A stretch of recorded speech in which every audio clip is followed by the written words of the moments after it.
Cederanya sejumlah pemain berpotensi mengganggu persiapan timnas sepak bola kita mengarungi babak keempat kualifikasi Piala Dunia 2026 zona Asia. Lalu sejauh mana peluang timnas kita menghadapi tuan rumah Arab Saudi dan Irak nanti? Kami akan diskusikan ini bersama analis sepak bola Muhammad Kusnaini. Bungkus dengan Tifal di sini, apa kabar, Bung?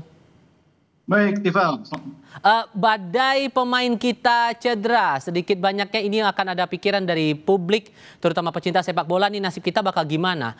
Mengingat strategi sudah di otak-atik pemain ini tampaknya lagi dimainkan sekarang untuk memastikan posisi kita nanti di laga pertama melawan Arab Saudi aman. Tapi perlukah kita menurunkan ekspektasi di sini? Iya, memang yang paling terasa itu kabar cederanya dua kiper utama ya. Tidak hanya Audero, bahkan Martin Pas juga ternyata kemungkinan besar juga tidak akan bisa bermain karena dia sudah lama tidak bermain memang. Sehingga posisi nomor satu itu di bawah mister gawang sekarang harus diisi oleh pemain yang bisa dibilang bukan pilihan pertama dan pilihan kedua. Jadi kalau kita lihat skenario waktu uji coba dua laga terakhir bulan September, itu Coach Patrick Kluivert mencoba formasi 4-2-3-1, memainkan formasi 4 back di belakang, lalu 2 gelandang jangkar, 3 pemain di belakang striker, dan 1 striker. Nah, dengan cederanya penjaga gawang, ini juga akan menjadi pertanyaan, apakah Coach Patrick Kluivert akan tetap komit memainkan formasi 4 di belakang, atau kembali ke formasi yang sudah lebih dulu dipakai di beberapa pertandingan kualifikasi, formasi 3 back.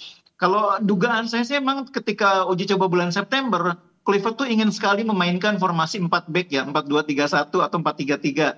Karena itu dia 2 pertandingan berturut-turut dia bermain dengan formasi 4 back di belakang. Nah, sekarang pertanyaannya kan kalau waktu itu kipernya kuat. Kalau sekarang kipernya bukan pilihan pertama kedua, apakah dia masih akan seyakin itu? Itu saya pikir pertanyaan terbesar yang sekarang ada di benak Kluivert dan jajarannya dengan formasi pemain yang seperti sekarang dia punya, apakah masih yakin dengan formasi 4 back atau kembali ke formasi yang lebih aman 3 back di belakang?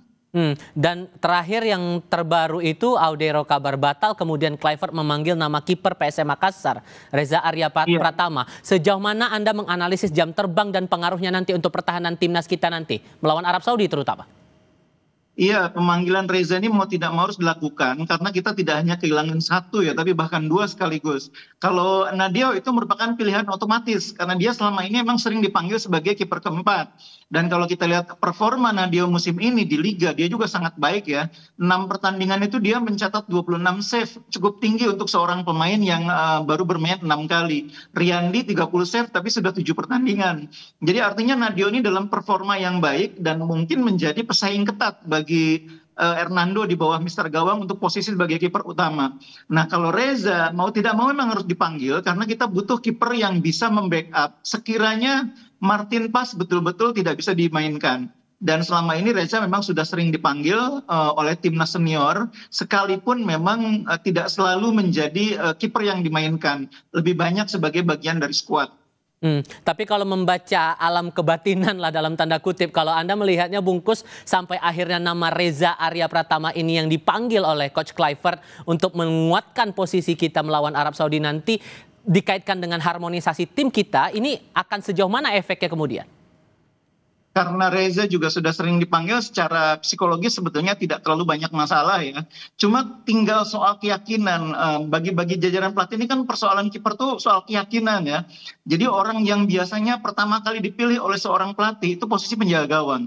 Karena dia orang yang harus betul-betul diyakini oleh jajaran pelatih, termasuk oleh pelatih utama, pelatih kepala, sebagai orang yang tepat untuk mengisi posisi di bawah mister gawang. Nah, ketika pilihan pertama dan kedua tidak bisa dimainkan, itu akan sangat mengganggu confidence pelatih itu.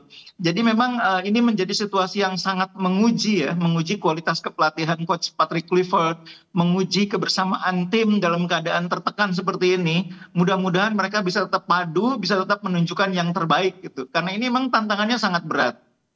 Ditambah lagi kalau kita mencermati pernyataan dari Pak Sumarji terakhir kali yang menyebut oleh Romani ini 95% fit.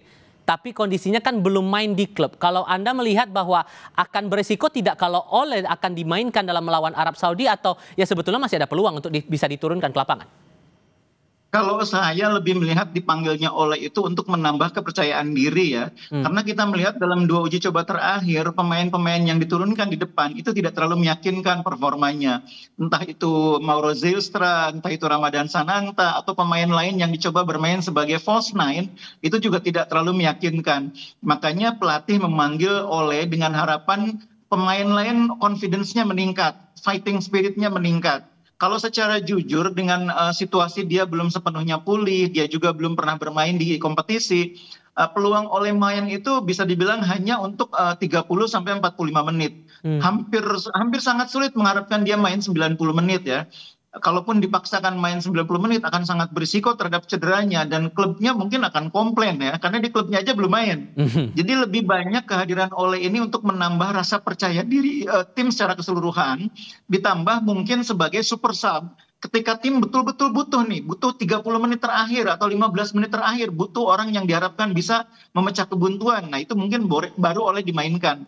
Tapi Oke. kalau untuk bermain sejak awal rasanya sangat sulit. Tapi terlepas bahwa tantangan dari Coach Kluivert ini akan benar-benar besar, ini pertaruhannya nama kita bisa langsung melesat ke Piala Dunia 2026 atau harus melewati kualifikasi putaran 5 dulu. Tapi yang terbaik intinya untuk timnas kita melawan Arab Saudi di tanggal 9 Oktober dini hari waktu Indonesia. Bungkus, terima kasih banyak ya sudah berbagi pandangan bersama Baik, kami kali ini. Selamat malam, Bung.